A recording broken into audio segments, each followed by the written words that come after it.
Hello and welcome to the new episode of Beyond the Boundary. My name's Josh and here's my new panel member Nick. How are you doing, mate? Not bad at all. Yourself? Yeah, not too bad. It's been an interesting week of footy. It was a great weekend of footy, except for probably Sunday. Sunday was a bit dull. So it was. Other than that, it was quite a good weekend of footy. How many tips did you get right this week? 7 out of 9 this week. Pretty happy with that. Very nice, very nice. I myself only got 5, so I went for a few outsiders to try and get a lead, and it kind of backfired. But Didn't quite pay off. Didn't quite pay off, and I changed my tip to the Gold Coast at the very last second. So Oh, I was chopping and changing, and it cost me. So we'll move on and we'll review round 14 now. So the first game we're going to review of round 14 is the West Coast and Essendon game, and mostly focus on Essendon's win. Now, being an Essendon supporter, sitting here watching the game in Perth, I couldn't help but hold the emotion in of the win. So, Nick, what were your thoughts on the game? yeah, it certainly was a very emotional win for the Essendon Football Club and obviously Joe Watson himself. And a great win overall. I certainly got very excited watching the closing stages of the match after West Coast seemed really in control for much of the match, but Essendon fought back hard and came away with the 4 points. Yeah, and I have to agree. And I mean, no matter what people think is going on off the field, you can't help but give Essendon credit from where they're playing this season. They're sitting third on the ladder. They've had 10 wins, 3 losses. With the amount of pressure that's been on the club, you have to put your differences aside and say, hey, they're playing some good footy. It's time to give them some credit. So that's from a personal point of view. Some may not see that opinion, but if I can honestly say if Collingwood was in Essendon's situation or Carlton it was in Essendon's situation and they were playing the way that Essendon are playing at the moment, then you can't help but give them credit. So From a neutral supporter's point of view, I've got to completely agree with you there. The kind of headlines were seen in the papers recently, and Essendon are putting all that aside and coming out with the performances they are. It's really impressive. yeah, and James Hird made a number of moves that probably won the game. He brought Myers on really early in the third quarter, and he had a very good impact when he came on as a sub. He took Bellchambers off, who is worryingly out of form at the moment, and especially coming out of contract with other teams lurking. It really is a concern. I think he had 9 hit-outs for the game. 9 hit out, yeah, that's not enough for probably the number one ruckman at Essendon.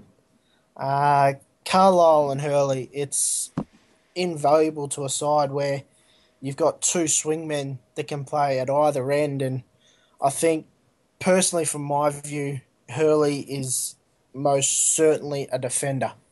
He plays with much more of a responsibility as a defender. And Carlisle, his hands are just too good to waste down back. I know he's been super and he's probably the All-Australian fullback at the moment. But his hands are just clutch-like. He took that mark outside 50 and kicked that goal. He's just too important to waste, I think, as a defender.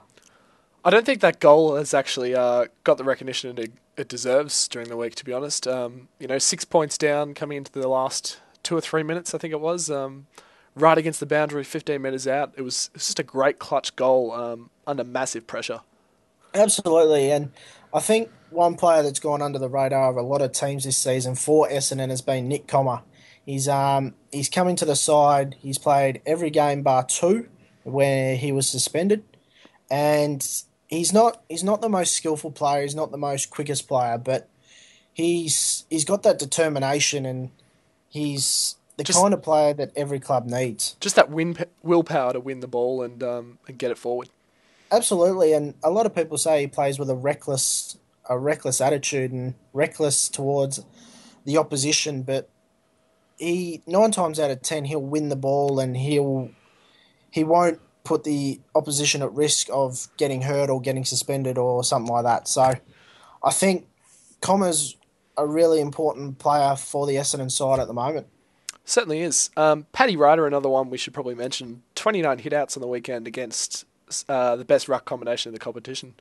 Yeah, and it was made a point of it during the week that he's probably the only ruckman in the competition that can actually match Nick Naitanui. I think Naitanui was a little taken off board with someone who could jump almost as high as him.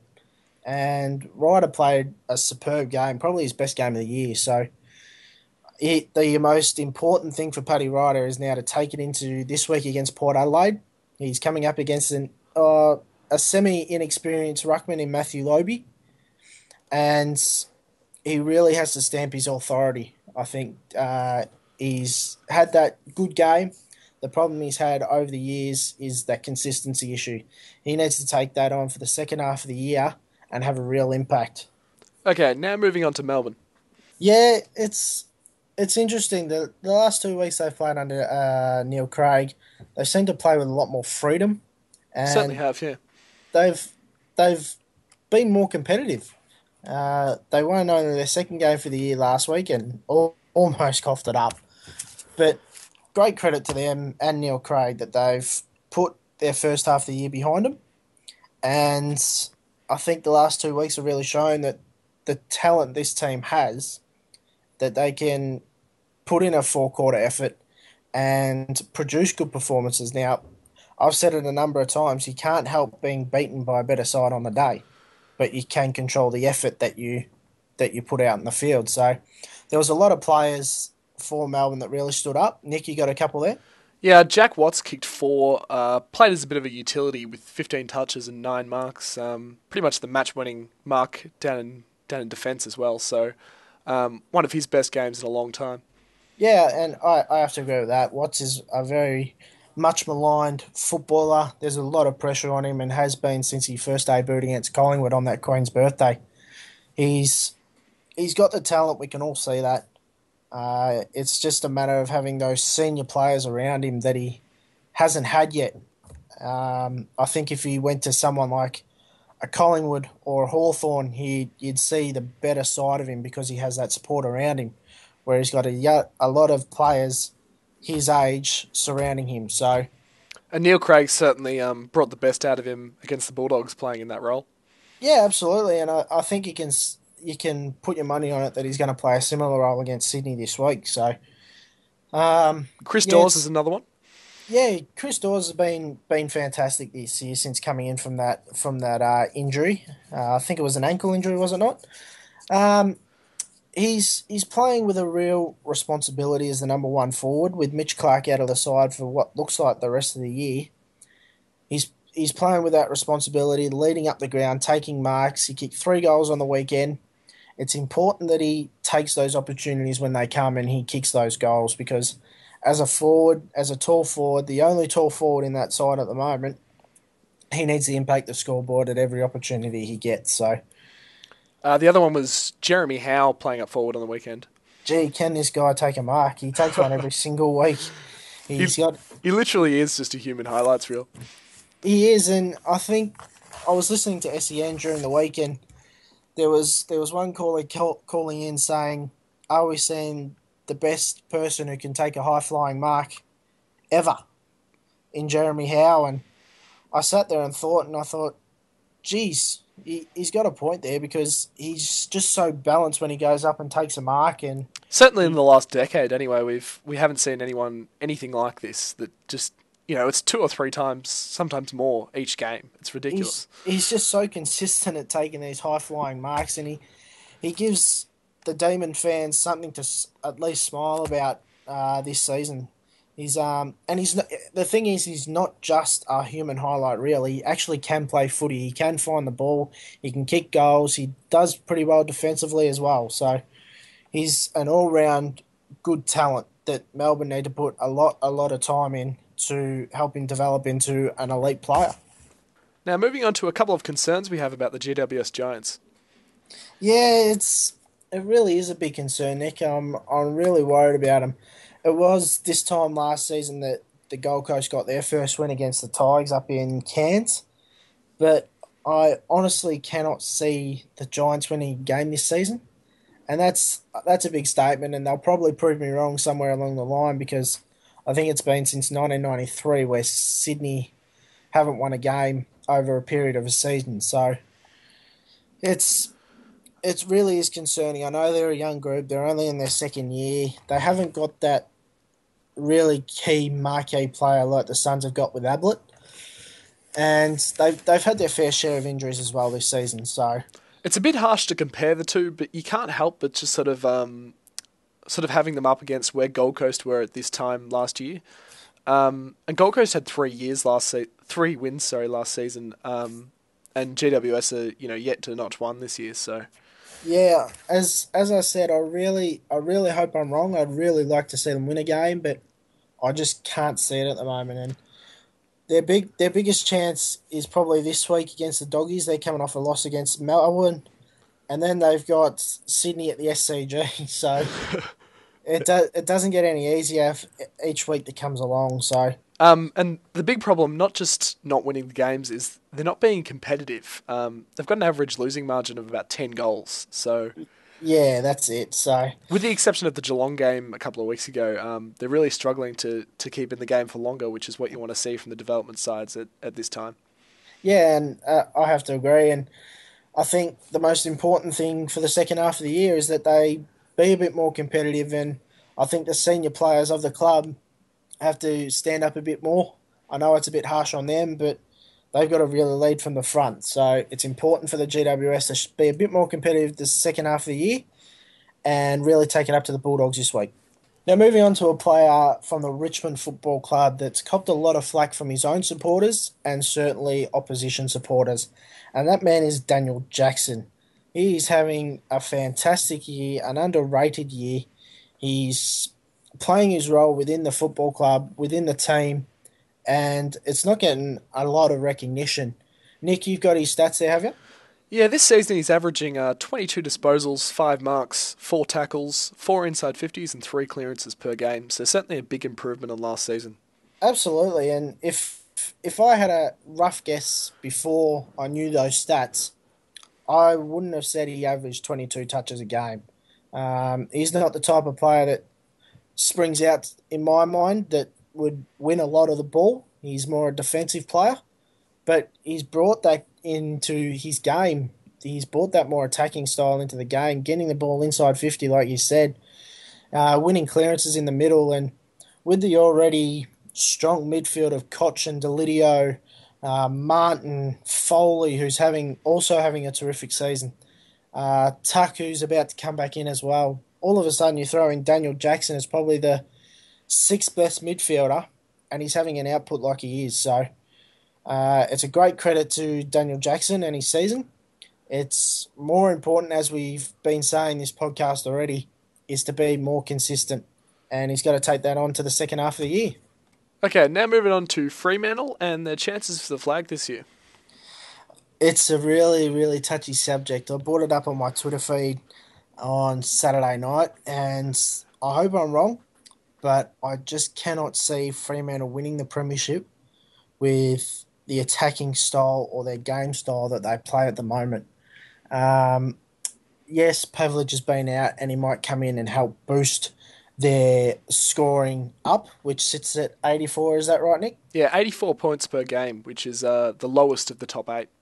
Yeah, so their defensive game is no doubt the best in the competition. It was exposed against Geelong, but they didn't have the firepower against a top side that is just as good defensively as what they are. Just in comparison to some of the other teams in the 8, Hawthorn averages 121, Geelong 113, Essendon 105, and Sydney 97. And those teams concede Hawthorn 83, Geelong 88, Essendon 81, and Sydney 74. So even though Fremantle are very good at locking down the opposition teams, they need to be able to score the big scores as well, because a team like Sydney, who's also very good defensively, they're still averaging almost 100 points a game.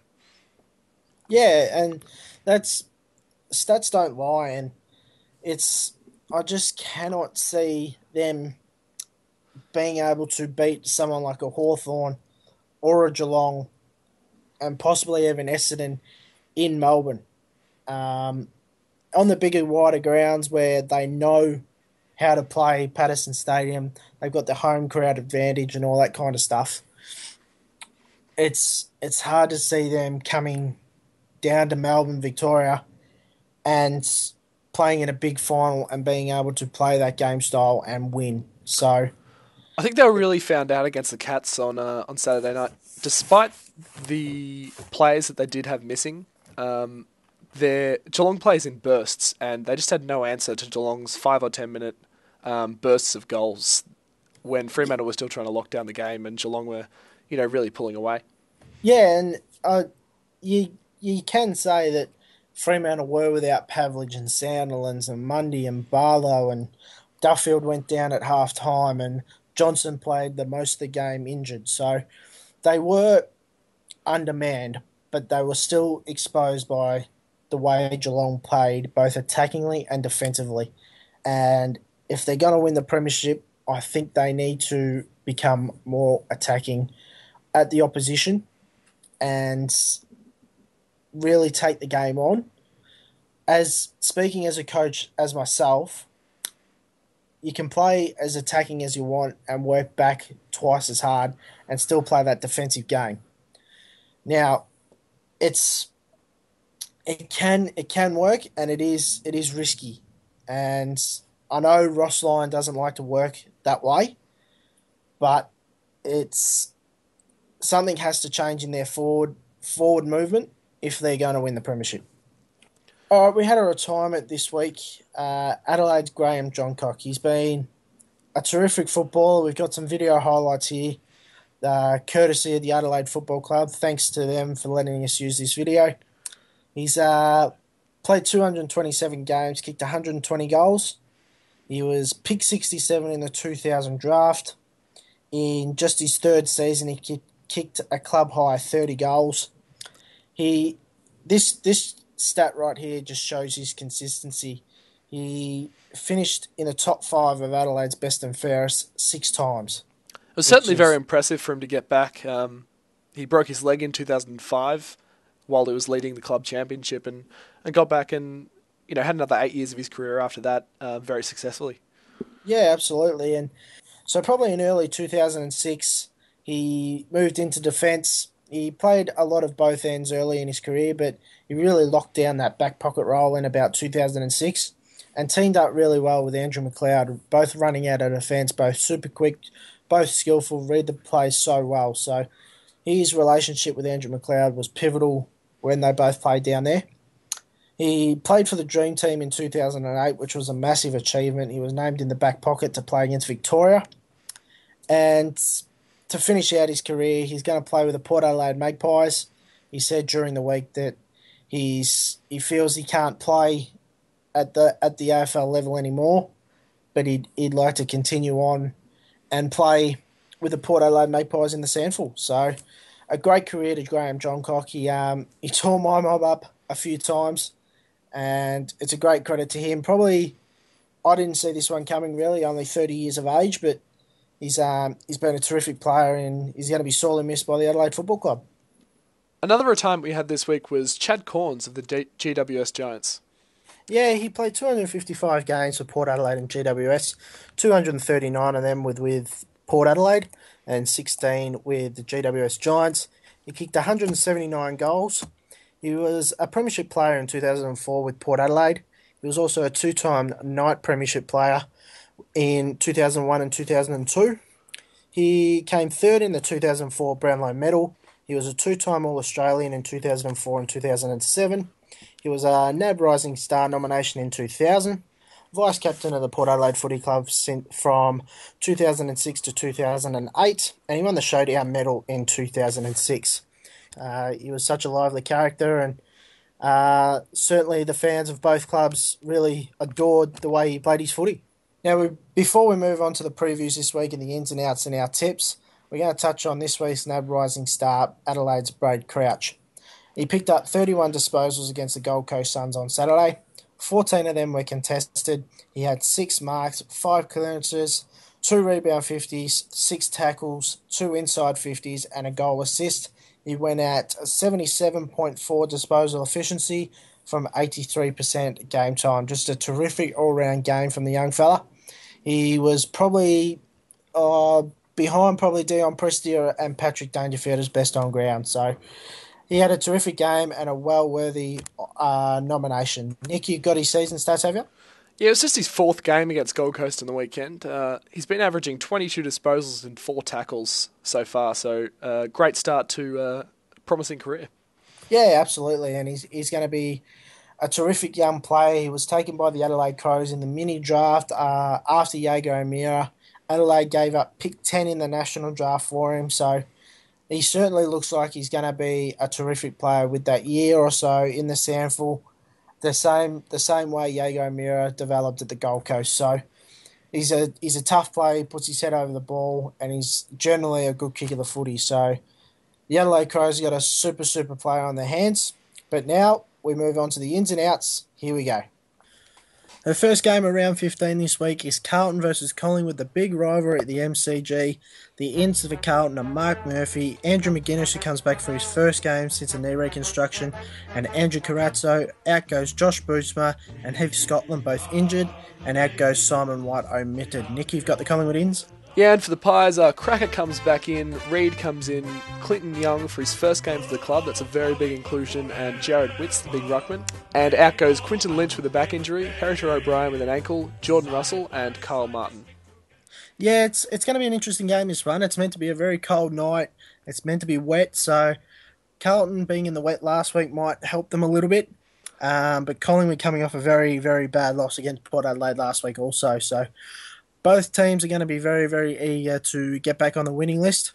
Carlton tried to play a bit of dry weather footy last week in the wet, and it didn't pay off for them. Collingwood, they'll be very, very eager to bounce back. Nick, what's your thoughts? Yeah, it really is a must-win game for both clubs. Collingwood just hanging on to the 8 there with West Coast and Carlton and even Adelaide nipping at their heels, and Carlton obviously trying desperately to get back up into a finals position. So both teams will really be coming into this game with a must-win mindset. Yeah, so Nick, what's your tip for this game? I'm going to go Collingwood by 5 points. I think they've got the experience there. They know how to win games like this, and I think they'll get over the line. Yeah, I'm leaning towards the Pies as well, but I think Carlton will push them. But I just think Collingwood might be a bit too strong around the midfield, and Travis Cloak, if it does remain dry, may have a big game. So I'm tipping Collingwood by about 19 points.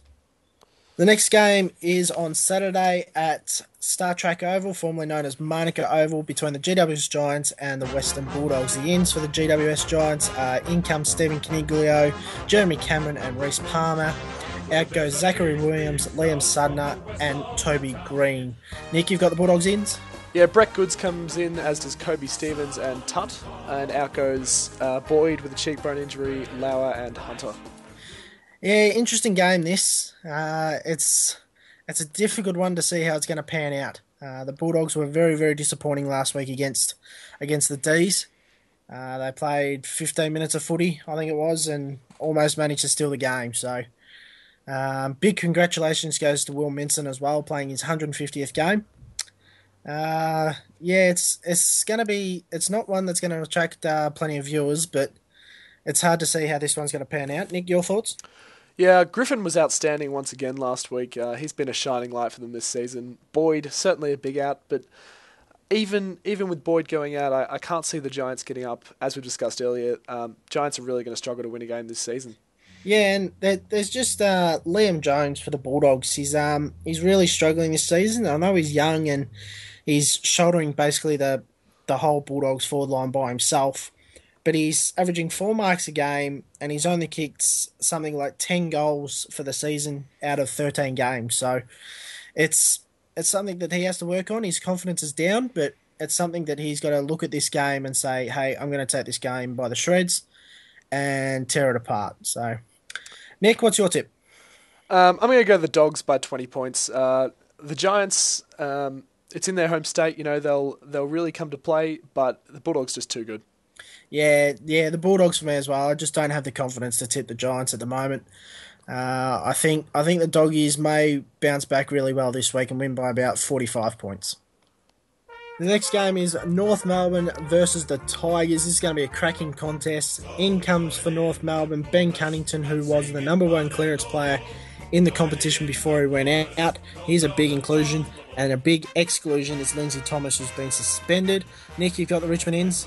Yeah, Nick Flastoon comes in, and Matthew Arnott is the exclusion there. This is another interesting game. Many across the board this week. It is a very, very big danger game for the Tigers, this one. North Melbourne have had the wood over them in the last couple of years. It's a real test to see how far Richmond have come to come up against a side that's had their measure the last couple of years and match up really well against them across the field. Scott Thompson and Jack Rewalt is going to be a terrific matchup. I really think if Richmond win this game, then finals is a certainty. There are 3 games ahead of 9th place Carlton at the moment, especially with Carlton playing Collingwood this week. I really think Richmond need to win this game to consolidate their spot. It's kind of a season-defining game for both teams, actually. North Melbourne almost looks like their season's over as is, but there is still a mathematical chance they can make it, so they really, really need to win this game to give them any hope. Yeah, that's it. Just a quick mention, milestones this week for this game. Jamie McMillan plays his 50th game for the Kangaroos. Jake the Push-Up King plays his 100th for the Richmond, and so does Sean Grigg. Who are you tipping this week, Josh? I can't go past the Tigers at the moment. I love the way they're playing. They're playing some terrific footy. I think Richmond will get up by about 5 to 6 goals. Yeah, I'm with you there, Josh. Richmond in great form at the moment, and 35 points to me. The big Q clash is our next game in this round. It's the Brisbane Lions versus the Gold Coast Suns. The ends for Brisbane are Andrew Rains, who will most certainly go to Gary Ablett, Daniel Merritt, who's a big inclusion, Rowan Buick, Josh Green, and Sam Mays. Out goes James Polkinghorne, Jordan Lyle, who's surprisingly been omitted, who's been very good for the Brisbane Lions, Simon Black with a groin injury, Sam Doherty with a back, and Elliot Yeo, who's also been omitted. Russell and Bennell come in for the Gold Coast, and Maverick Weller and Carmichael Hunt with a calf injury go out. Yeah, I really like the Gold Coast chances here in this game. Brisbane, for my liking, just making too many changes. For mine personally, I don't know if it's felt across the board, but when a team makes more than 4 to 5 changes, it's kind of unsettles the side. So unless you really, really have to bring those players in, I just don't see the need for it. Brisbane, they played well for a half against Hawthorn last week, but were blown away in the second half. The Gold Coast Suns, much the same as well. They shot out of the blocks early, but were overrun by Patrick Dangerfield and the Adelaide Crows. Harley Bennell's a massive inclusion for Gold Coast this week, and Simon Black on the other side of the park is a big out for Brisbane.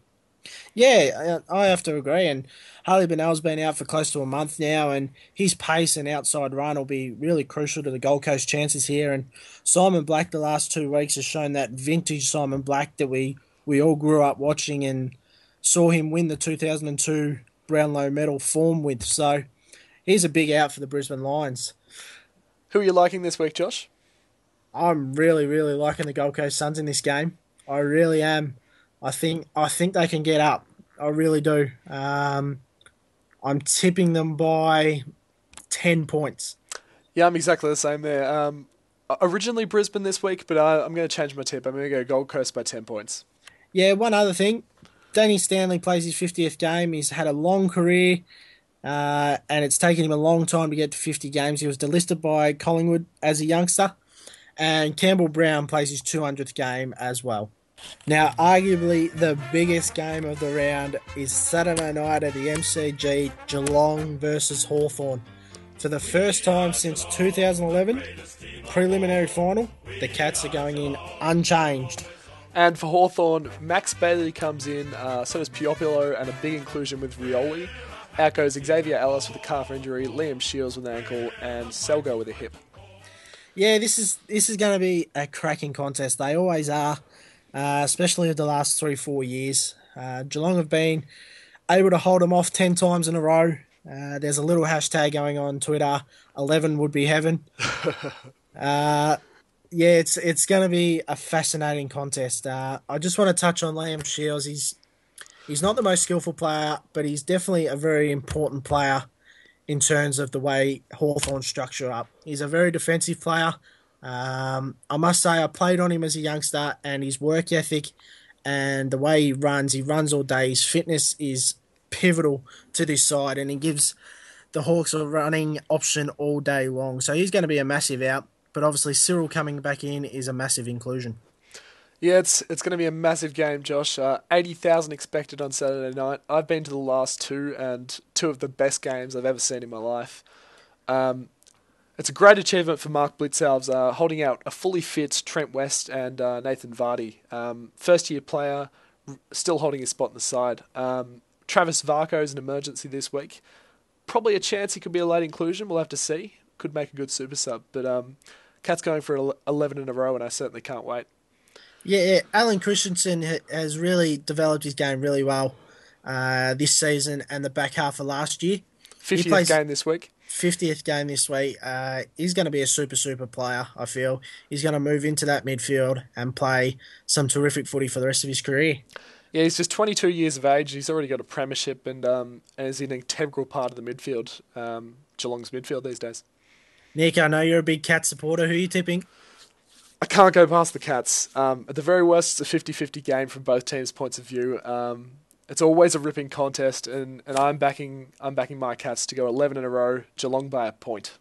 A point, gee, that'll break Hawthorn hearts. Nick, I'm sorry, but I personally feel, I don't know what it is, but I think the drought is going to end on Saturday night. I just think the Hawks are maybe playing the better footy at the moment. Rioli's obviously a big inclusion. I just think the Hawks are going to break the drought. It's time. They're going to come out. They're going to be angry. They want to break this drought. Hawthorn by 5 points. The next game this round is Adelaide versus the West Coast Eagles on Saturday night at Amy Stadium. In comes Sean McKernan, who will give them a lot of strength down forward. Out goes Brent Riley with a season-ending shoulder injury. And for the West Coast, Hill, Brennan, Cripps and Embley come in. Daniel Kerr is a massive out with a rib injury, Butler with a back injury, Ashley Smith with a calf, and Tunbridge also comes out. Josh Hill also plays his 100th game this week, which is a great achievement for him. He was really down in the dumps at the Bulldogs and looked like his career was over. He made the switch to West Coast and has become a very good player, a very good small forward that can add something to the West Coast Eagles. Kerr, a massive out this week for West Coast.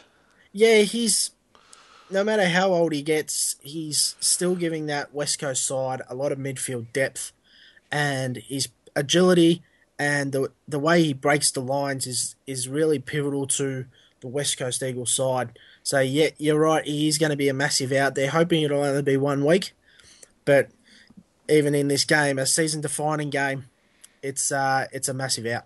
Is it game over for the loser this week? I think it is, yes. The loser is going to be 3 games out of the 8 and mathematically can still make it, but it's either side who loses is going to have to rely on other teams to lose as well, and they need to keep winning. So I just can't see the loser of this game making the finals, unfortunately. Who are you tipping this week? I'm going to go Adelaide at home, unfortunately. For West Coast fans, there's a bit of doubt over Dean Cox and Nick Naitanui. Scott Lysette is the emergency for this week, so there is maybe a bit of truth to that rumour. So Adelaide by 22 points. Yeah, I'm going to agree with you there. Adelaide at home, and unfortunately season over for West Coast, so 16 points to the Adelaide Crows. The first game on Sunday is Melbourne Football Club versus the Sydney Swans, the reigning premiers. In for Melbourne comes James Salah, Jack Grimes, who comes back after an 8-week layoff with a broken collarbone, James Strauss and Cameron Pedersen. Out goes Sam Blease with an ankle. And for the Swans, Morton, Armstrong, Mumford and Reid come in. Xavier Richards is out with a quad, and Josh Kennedy plays his 100th game. Congratulations to him. It's got massacre written all over it, unfortunately. Certainly does, yeah. Melbourne were very impressive last week, although it was against the Dogs, but credit has to be given where it's due, and they played some very good football. We spoke about them earlier. Jack Watts, he needs to take that form that he showed last week into this week against a much more experienced and developed side. How'd you rate Kurt Tippett's game last week? I loved it, to be honest. I really did.